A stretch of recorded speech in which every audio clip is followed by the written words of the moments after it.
My boss, who is also my uncle, told me, "You're ungrateful. I can find 10 people to do your job for half the price."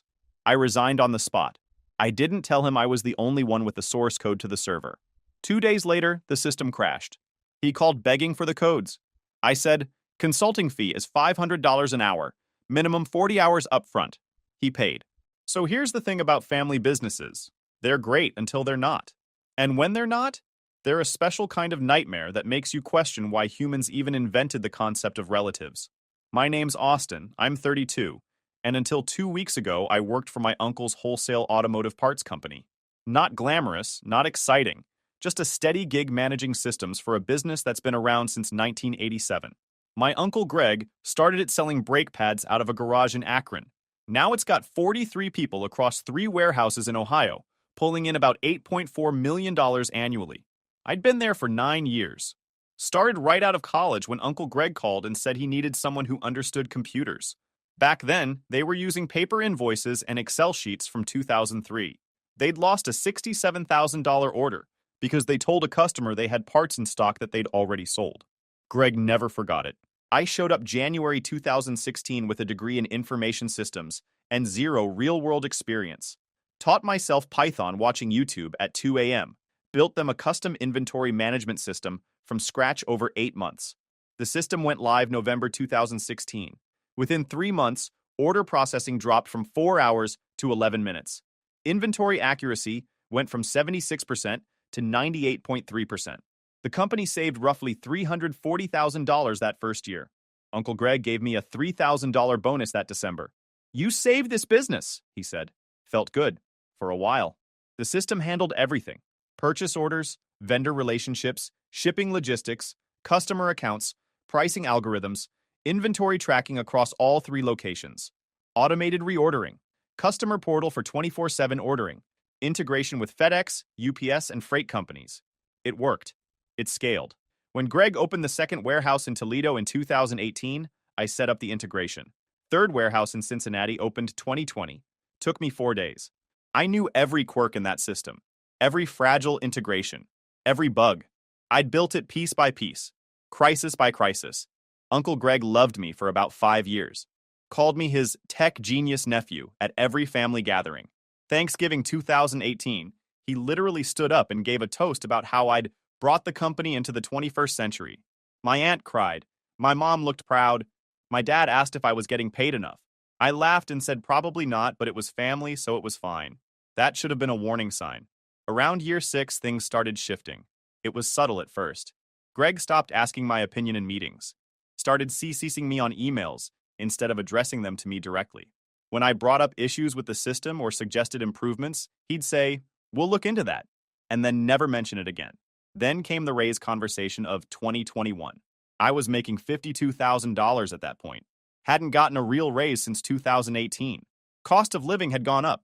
I was doing the work of 3 people: system administration, database management, user support, vendor integration, project planning. I'd taken exactly 4 vacation days in 5 years because I was the only one who could fix things when they broke. I put together a proposal, documented my responsibilities, compared my salary to industry standards for IT professionals with my experience level in Ohio, showed the monetary value I'd brought to the company, asked for $72,000. Greg read it in about 30 seconds. "That's not realistic right now," he said. "Business is tight. Maybe next year." Business pulled in $7.1 million that year. Greg bought himself a new Lexus 3 months later. Company Christmas party was at a country club. But sure, business was tight. I got a $3,000 raise, brought me to $55,000.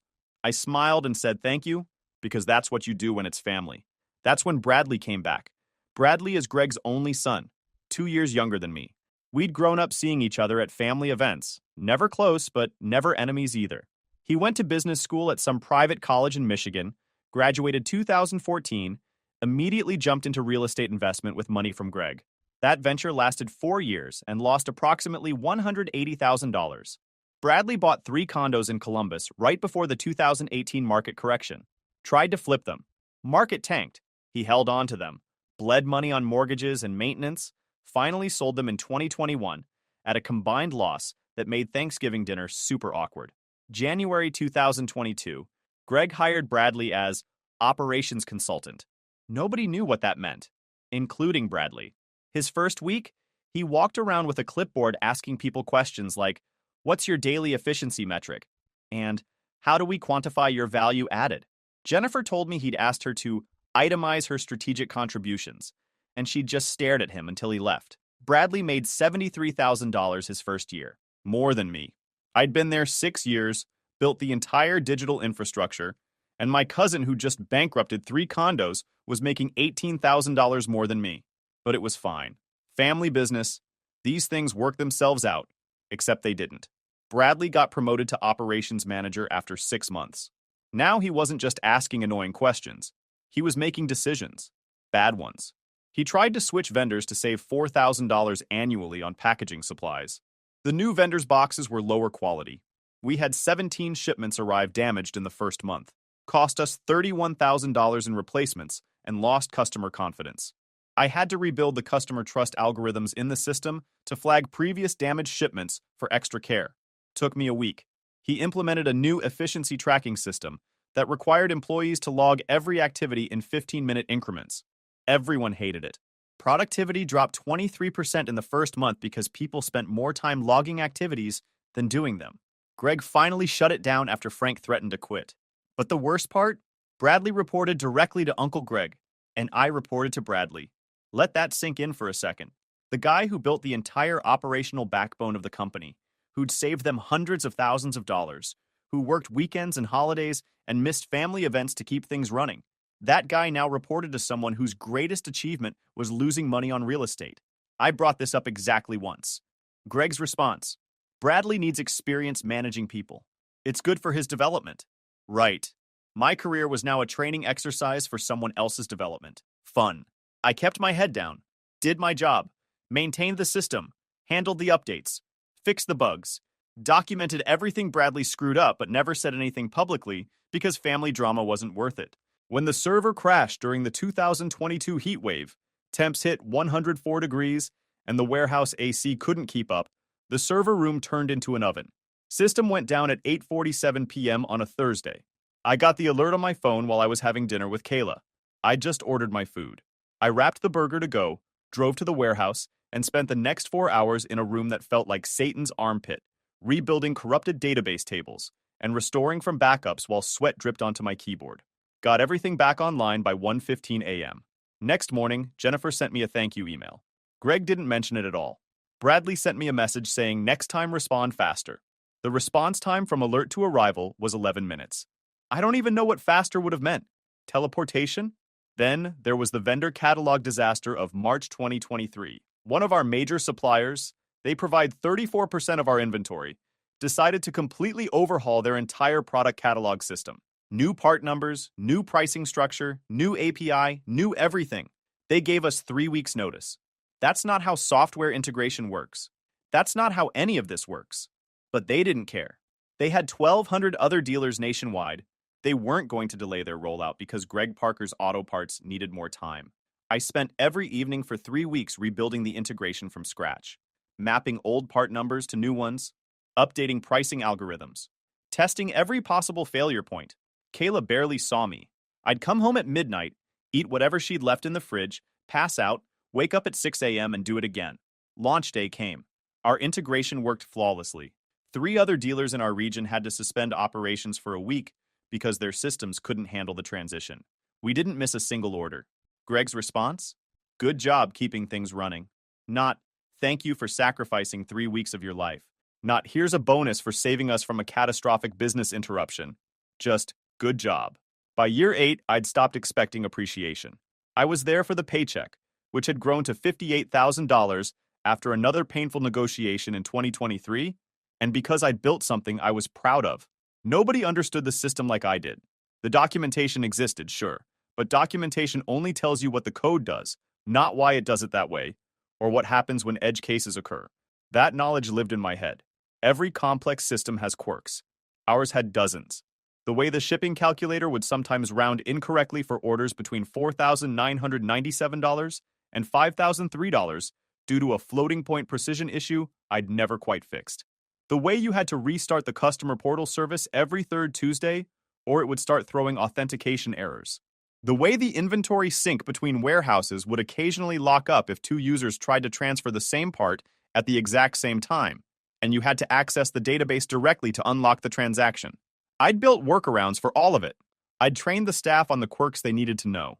I maintained a private repository of fixes and patches and optimizations, and I'd done it all while earning less than the industry standard, reporting to someone unqualified to evaluate my work, and receiving zero recognition for keeping the entire operation running.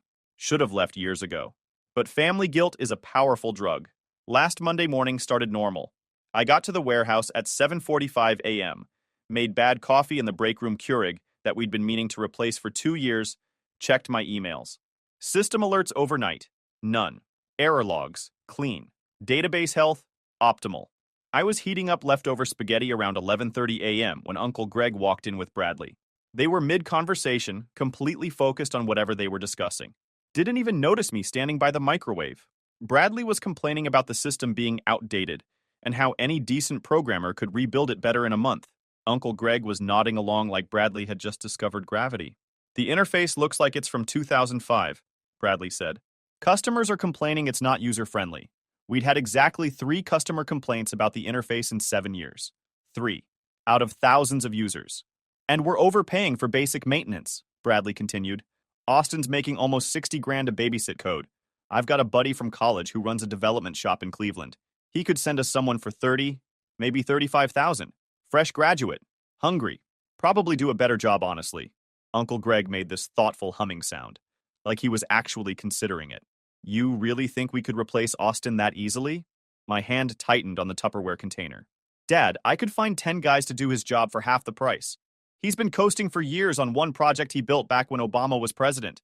It's not like he's innovating or anything. The system just runs. Yeah, the system just runs. Like your car just runs. Until it doesn't. And then you remember that someone has to maintain that thing.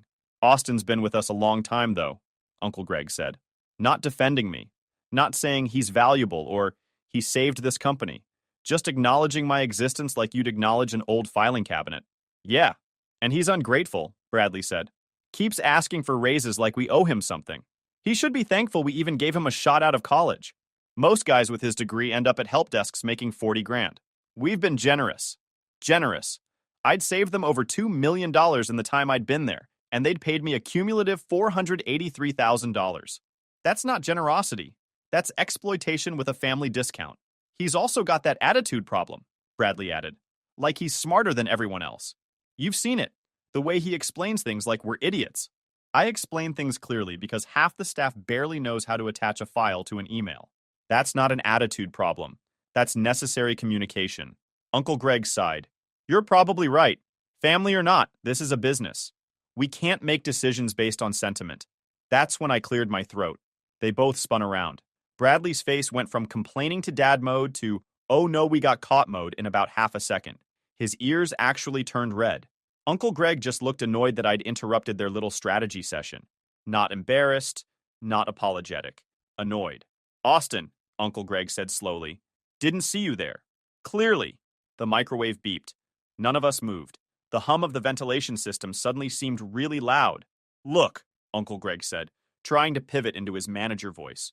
The one he used when he was about to say something he knew was wrong, but was going to say anyway. We were just discussing some operational changes. Nothing personal. Right. Nothing personal about calling me ungrateful and replaceable. Bradley recovered his composure, crossed his arms. Don't be sensitive, it's just business analysis. We're looking at cost structures across all departments. All departments? Or just me? You're not special, Austin, Bradley said. Everyone's under review. Really? Have you analyzed your own cost structure? Because from where I'm standing, $73,000 a year for someone whose main contribution is bad ideas and motivational buzzwords seems pretty expensive. Bradley's face went red for real now. That's out of line. Is it? You just spent 5 minutes explaining how I'm overpaid for maintaining the system that runs this entire operation. I'm just applying your logic to your position. Uncle Greg held up a hand. Austin, nobody's attacking you. We're having a private discussion about resource allocation. Private? You're literally standing in the break room. This is company property. Anyone can walk in here. If you wanted privacy, you should have used your office. Don't be difficult, Uncle Greg said. You know what I mean. But I did know what he meant. And that was the problem. He meant that I was supposed to accept being disrespected, undervalued, and discussed like a budget line item because family businesses run on guilt and obligation instead of fairness. I'd accepted it for 9 years. 9 years of being underpaid, 9 years of watching less qualified people get promoted above me, 9 years of working weekends and missing events and sacrificing my time because it's family and we all pitch in. And here I was, finding out that my uncle and cousin thought I was not only replaceable, but actually a burden they'd been gracious enough to tolerate. Something in me just clicked off. You know that moment when you realize you've been tap dancing for people who wouldn't cross the street to help you? When you finally see that the relationship you thought was mutual was actually completely one-sided? That was my moment right there, holding lukewarm spaghetti in a break room that smelled like burnt coffee and broken dreams. You're absolutely right, I said. This is business. So here's my business decision. I quit. The silence that followed was almost beautiful. Uncle Greg blinked. What? I quit. Effective immediately. You want someone who can do my job for half the price? Go find them. Should be easy, right? 10 guys waiting in line? Bradley scoffed. Come on, don't be dramatic. Not dramatic, just done. I pulled my phone out, opened my email, and typed out a formal resignation letter. 2 sentences. Sent it to Uncle Greg, HR, and the compliance officer. There, official. You've got my resignation in writing. I'll drop off my keys and laptop tomorrow. Uncle Greg's expression shifted from annoyed to concerned. Austin, let's talk about this. You can't just quit on the spot. Actually, Ohio's an at-will state. I can quit whenever I want. Just like you can fire me whenever you want. I grabbed my spaghetti from the microwave. But hey, good news. You're about to save $58,000 a year. I walked out of that break room and straight to my desk. Packed up my stuff in a cardboard box I found near the printer. Personal photos. A coffee mug my girlfriend gave me. A stress ball shaped like a transmission gear. Took me 12 minutes. People were staring. Jennifer from accounting looked horrified. Ramon from shipping gave me this sad nod. Nobody said anything because nobody knew what to say. Uncle Greg appeared at my desk. Austin, come on. Let's go to my office and talk this through. Nothing to talk through. You made your position clear. I'm ungrateful and overpaid. Problem solved. I didn't say that. You nodded while Bradley said it. Same thing. He ran his hand through his hair, looking frustrated. Don't be childish about this. That's when I stopped packing and looked at him. Really looked at him. This man who'd given me my first job, who I'd worked weekends for, who I'd sacrificed relationships and sleep and sanity for. Childish is listening to your son trash talk me because he needs to feel important. Professional is recognizing when you're not valued and moving on. You're valued. Of course you're valued. For $35,000 a year, apparently. Uncle Greg's face went from red to purple. Now hold on. I'm done holding on. You want to run this place with Bradley's budget programmers? Go ahead, I'm out. I picked up my box and walked toward the exit. Stopped at the door, turned back. Oh, one more thing. The system's custom built. All the source code is on my personal GitHub repository. Private repository. It's not on the company servers, it's not in any shared drives. Just mine. You'll want to get that from me before I leave. Uncle Greg's eyes went wide. What are you talking about? I'm talking about the fact that the entire inventory management system exists on my personal account. I built it. I own it. Nobody else has access. That's company property. Actually, check my employment contract. Section 7, Clause C.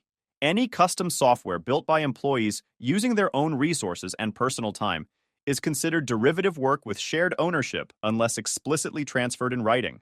I smiled. We never did that paperwork. My lawyer girlfriend made sure I understood that clause real well about 3 years ago. Bradley appeared next to Uncle Greg. You can't hold the system hostage? Not holding anything hostage. Just clarifying ownership. You want access to the code? We can work out a licensing agreement. Should be pretty straightforward. This is extortion, Bradley said. This is capitalism. I built something valuable. You want it, you pay for it. Isn't that how business works? Uncle Greg looked like he wanted to throw something. I gave you a job when nobody else would hire you, and I gave you 9 years of underpaid loyalty. We're even. I walked out, dropped my laptop and keys at the security desk, drove home feeling lighter than I had in 6 years. My girlfriend Kayla was working from home when I got there. She's a paralegal for a firm that specializes in employment law. When I told her what happened, she actually laughed. They really thought they could replace you? Apparently I'm overpaid. You're underpaid by about 40 grand. I've told you that for 2 years. She pulled out her laptop. Okay, let's talk strategy. They're going to panic in about 48 hours. Why 48 hours?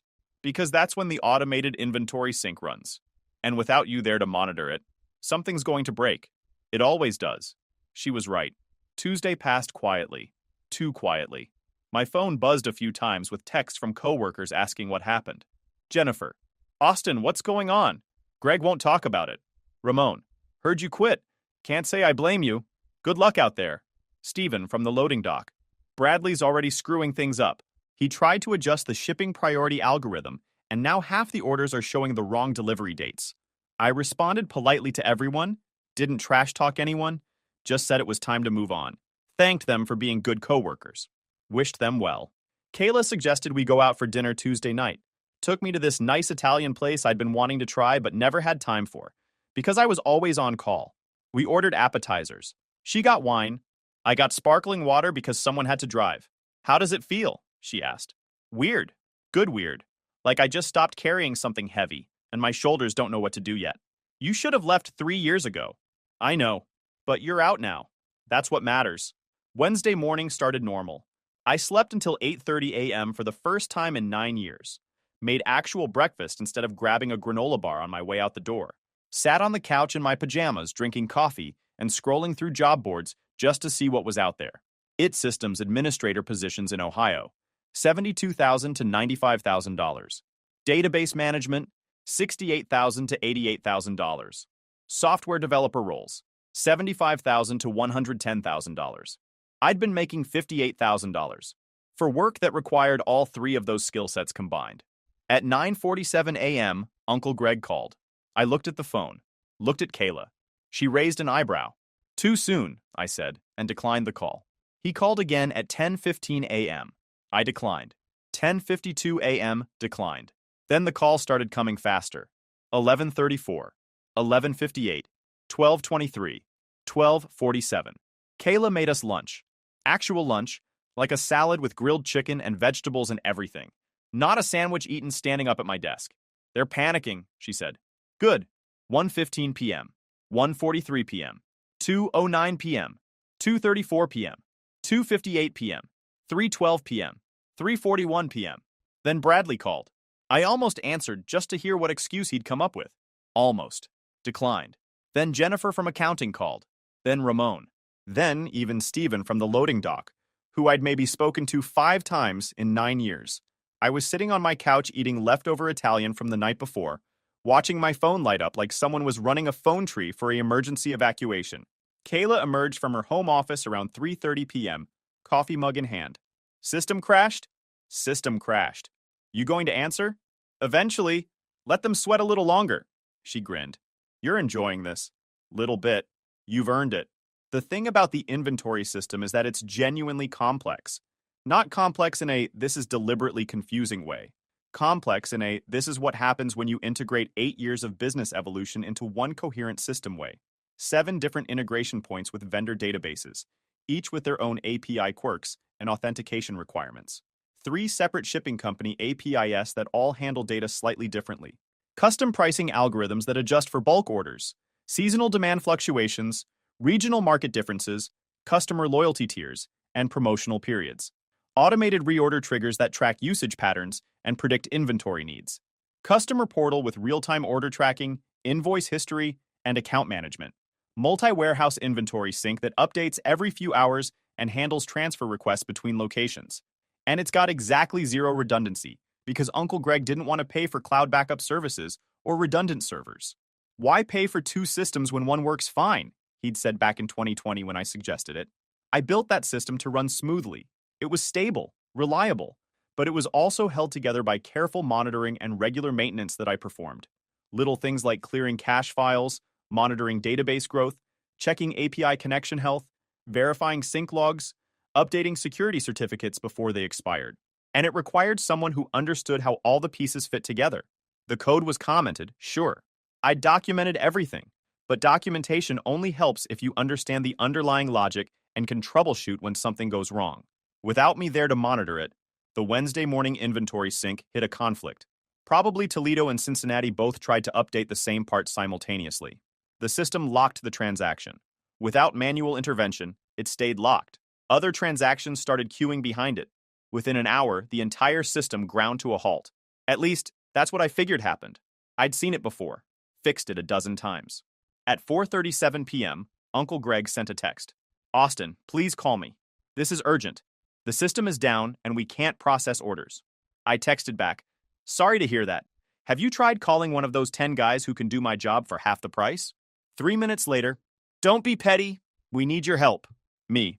I'm not an employee anymore, but I'm available for consulting work. The phone rang immediately. I answered. Austin, what the heck is going on? Uncle Greg sounded panicked. Everything's frozen. We can't pull up customer orders. Can't track shipments. Can't process new purchases. Bradley tried to restart the system, but now it won't even load. Yeah, that happens when you force restart during a data sync. Corrupts the session cache. Can you come in and fix it? I don't work there anymore. I know, but this is an emergency. Family helps family. I let that hang for a second. Family? That's interesting.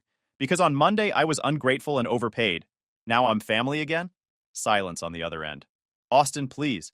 We've got $480,000 worth of orders that need to go out by Friday. If we don't process them, we'll lose those contracts. Sounds serious. It is serious. What do you want? You want an apology? Fine, I'm sorry. Bradley was out of line. I was out of line. You're not replaceable. Happy? It's a start. But apologies don't pay bills. What are you talking about? I'm talking about the fact that you want me to fix a system I don't own anymore, for a company I don't work for. That's called consulting. And consultants get paid. How much? I pulled up the standard rates Kayla had helped me research. IT consultants with specialized system knowledge in Ohio typically charge $150 to $300 per hour for emergency services. But this wasn't just specialized knowledge. This was a custom system that nobody else could fix. $500 an hour. Minimum 40 hours up front. Uncle Greg actually choked. Are you out of your mind? That's $20,000. That's my rate. You said you could hire someone for $35,000 a year. That's about $17 an hour. So I'm actually giving you a professional with 9 years of experience and complete system knowledge. Seems fair. Austin, be reasonable. I am being reasonable. You wanted to run this like a business instead of a family? Okay. This is what business costs. My rate is $500 an hour, 40-hour minimum, payment upfront, non-refundable. You want the system fixed? That's the price. That's extortion. That's consulting. You can hire someone else if you want. I'll wait. I hung up. Kayla was leaning against the doorframe, grinning. You're terrifying when you want to be. I learned from the best. Damn right you did. Uncle Greg didn't call back that night. I figured he was either trying to find someone else or having a breakdown in his office. Maybe both. Thursday morning, Jennifer from accounting called. Austin, please come back. It's chaos here. Bradley tried to get some company from Cleveland to remote into the system, and they made it worse. Now the customer portal is showing prices from 2019 and half the inventory is listed as negative quantities. Negative quantities? Yeah, like we have negative 847 brake rotors in the Columbus warehouse. I whistled. That's impressive. In a bad way. Austin, people are screaming. Uncle Greg is losing it. Bradley locked himself in his office. We need you. Tell Uncle Greg my rate hasn't changed. He says it's too expensive. Then I guess he's got a decision to make. Either pay my rate or lose $500,000 in contracts. She sighed. I'll tell him. An hour later, my phone buzzed with a payment notification. $20,000 deposited into my account via wire transfer. Then Uncle Greg called. There. Happy now? Professional courtesy would be the word I'd use. But sure, we can call it happy. Just come in and fix it. I'll be there in an hour. And Uncle Greg? This is a one-time consulting contract. After I fix this, if you want ongoing maintenance or support, that's a separate agreement with separate terms. Fine, whatever.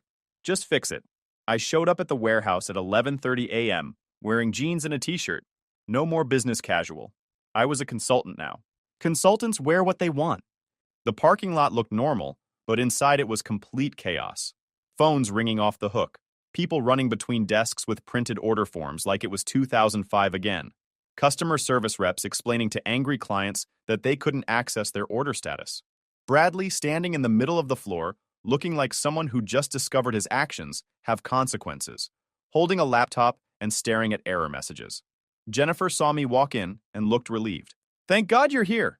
Is the server room unlocked? Yeah, Frank's in there. He's been trying to... Tell him to stop trying. I need to work alone. I walked straight to the server room. Frank was indeed there, staring at the terminal screen with the expression of someone reading ancient hieroglyphics. Oh, thank God, Frank said when he saw me. Austin, I don't know what happened. I tried to restart like you showed me that one time, but now it won't even. It's fine. I got it. I got. Can you give me the room? Frank practically ran out. I sat down at the terminal and assessed the damage. It was worse than I'd expected. The initial problem had been a simple transaction lock. Would have taken me 5 minutes to fix. But Bradley, in his infinite wisdom, had brought in that company from Cleveland. They'd remote accessed the system, didn't understand the architecture, started changing things randomly hoping something would work. They'd corrupted 3 databases, broken 2 API integrations by updating libraries that weren't compatible, somehow deleted the automated backup logs, which meant I couldn't even see what changes had been made or roll things back cleanly. And the customer portal was pulling from an old pricing table from 2019 because they'd accidentally restored a database snapshot from the wrong year.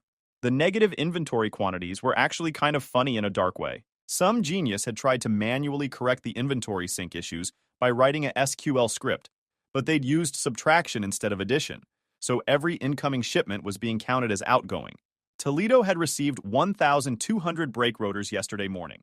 The system recorded it as shipping out 1,200. Net result, negative 1,200 brake rotors. Math is important, kids. It took me 6 hours to unfry everything.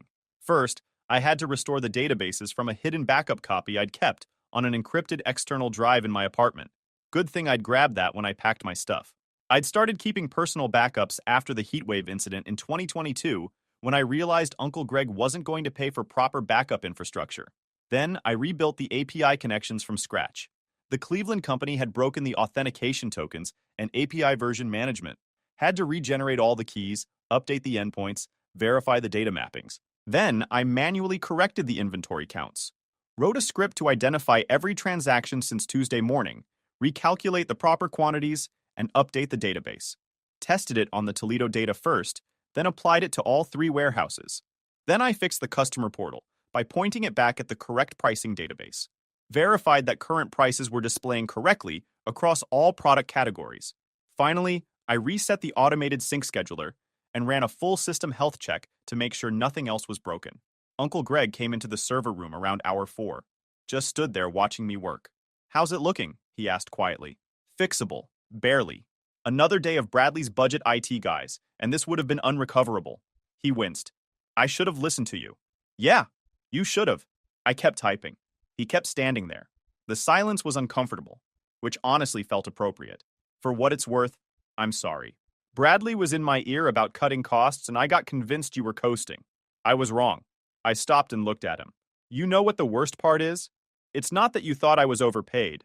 It's that you let Bradley, who's never built anything in his life, convince you that I was replaceable. After 9 years. After everything I did for this place. I know.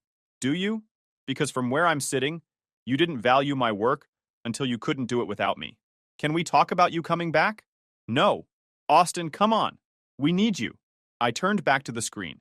You had me, for 9 years, for $58,000 a year. No benefits upgrade, no real raises, no appreciation. You had someone who built your entire operation from scratch and you treated him like overhead. I know. And the second you got uncomfortable with paying me fair value, you started looking for ways to replace me. You listened to your son, who's never built anything in his life, talk about how replaceable I was. You nodded along. Uncle Greg looked tired, old, like the last 2 days had aged him 5 years. What do you want from me? Nothing. I don't want anything from you. I'm just done being undervalued by people who think loyalty is something you give but never receive. So what? You're just going to consult for us, and that's it? I'm going to finish this job because you paid me. After that, I'll consider ongoing support if the terms are right, but I'm not coming back as an employee. Not here. Not with you. He left without another word, closed the door quietly behind him. By 6 p.m., the system was fully operational. Orders processing, inventory synced, customer portal functioning. I documented everything in a 47-page manual that explained basic troubleshooting, system architecture, and emergency protocols. I found Uncle Greg in his office. It's done. System's running. I've left you documentation for basic maintenance. Anything beyond that, you'll need to call me. Thanks, he said quietly. Here's the invoice for the 40 hours. If you need additional support, I'll send you a formal consulting agreement. Includes monthly retainer options, emergency response rates, and update schedules. He looked at the paperwork. These rates are steep. These rates are market value for specialized consulting. You want cheap? Hire Bradley's buddy from Cleveland. See how that works out. I left the office, walked through the warehouse one last time. Ramon caught my arm. You really not coming back? Really not. Can't say I blame you. He handed me a business card. If you ever need warehouse work or logistics help, call me. You're good people, Austin. Better than this place deserves. I drove home and found Kayla setting up her laptop at the kitchen table. How'd it go? She asked. Fixed everything. Got paid 20 grand for 6 hours of work. She grinned. Not bad for someone who's apparently replaceable. Friday morning, 7:23 a.m. Uncle Greg called. Hey, quick question about the pricing algorithm. It's showing some weird numbers for... That'll require a service call. I'll send you my consulting agreement. Austin, it's just a quick question. Quick questions from clients cost $500 an hour, 1 hour minimum. Long pause. I'll call you back. He didn't call back. Tried to figure it out himself. By noon, Jennifer was texting me that half the products were showing incorrect prices and customers were complaining. 2:47 p.m., Greg called again. Fine. Send the agreement. I emailed him a contract. Monthly retainer of $6,000. 10 hours of support included. Emergency response at $500 per hour. Additional projects billed separately. All invoices due within 15 days. He signed it by 5 p.m. Monday morning, I got a call from a guy named Richard, who owned an industrial supply company in Dayton. Jennifer from Greg Parker Auto Parts gave me your number. Said you do custom inventory systems. I do. Our systems held together with duct tape and prayers. Can you take a look? I drove to Dayton Tuesday. Their setup was worse than Greg's had been in 2016. Still using Excel for everything. Lost a $95,000 order the previous month because they didn't know they were out of stock. Built them a scaled-down version of what I'd built for Greg. Took 3 weeks. Charged them $18,000. They were thrilled. Richard told his brother, who owned a commercial plumbing supply company. That job paid $22,000. The brother told someone at a trade association meeting. Got 2 more clients by the end of month 2. Meanwhile, back at Greg's warehouse, things were falling apart again. Week 3 after the repair, the shipping integration broke. Bradley had apparently tried to optimize something. Greg called me at 6 p.m. on a Thursday. The UPS integration isn't working. Can you fix it tonight? Emergency rate is $500 an hour. 3-hour minimum. That's $1,500 for one fix. That's what happens when you call after hours. You want it fixed or not? He paid. I fixed it remotely in 45 minutes. Billed him for 3 hours anyway. Minimum is a minimum. Week 5, Bradley left. Not fired, technically. Greg sat him down and explained that operations manager wasn't working out. Offered him a position as warehouse associate at $38,000 a year. Bradley quit on the spot. Uncle Greg called me that night. Bradley's gone. I'm going to need more support going forward. Going to cost you. I know. I raised the retainer to $8,500 per month in the new contract. He signed it without arguing. 2 months in, I was pulling in $14,000 a month between Greg's retainer and my other clients. More than double my old salary. Working maybe 25 hours a week from home. 3 months in, Jennifer called. Not about work. Personal call. Steven from the loading dock wants to quit. He asked if you're hiring. I'm a solo consultant. He figured. Just thought I'd ask. Greg cut everyone's hours to 32 per week to avoid paying benefits. People are looking for exits. I thought about it. Tell Steven to call me. I might have some warehouse contacts who are hiring. Called Ramon, who'd left Greg's place the previous month to start his own freight logistics business. Ramon hired Steven within a week. 4 months in, Greg needed a major system upgrade. One of his vendors was switching platforms again, and the integration needed a complete rebuild. How much? Greg asked. Project bid is $35,000. Takes about 6 weeks. That's insane. That's market rate. You want it, or should I give you the number for Bradley's buddy in Cleveland? He paid. If you enjoyed this video, please hit that subscribe button. It really helps the channel and help us bring you more and better stories. Thanks.